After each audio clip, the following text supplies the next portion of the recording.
Voici une cellule, l'unité de base de tous les tissus vivants. Dans la plupart des cellules humaines, il existe une structure appelée noyau. Le noyau contient le génome. Chez l'homme, le génome est divisé en 23 paires de chromosomes. Chaque chromosome contient un long brin d'ADN, étroitement enroulé autour de protéines appelées histones. Dans l'ADN se trouvent des sections appelées gènes. Ces gènes contiennent les instructions permettant de fabriquer des protéines.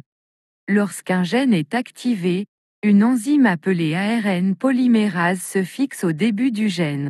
Il se déplace le long de l'ADN, créant un brin d'ARN messager à partir des bases libres du noyau. Le code ADN détermine l'ordre dans lequel les bases libres sont ajoutées à l'ARN messager. Ce processus est appelé transcription. Avant que l'ARN messager puisse être utilisé comme modèle pour la production de protéines, il doit être traité. Cela implique la suppression et l'ajout de sections d'ARN.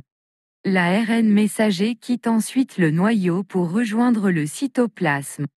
Les usines de protéines du cytoplasme, appelées ribosomes, se lient à l'ARN messager. Le ribosome lit le code dans l'ARN messager pour produire une chaîne composée d'acides aminés. Il existe 20 types différents d'acides aminés.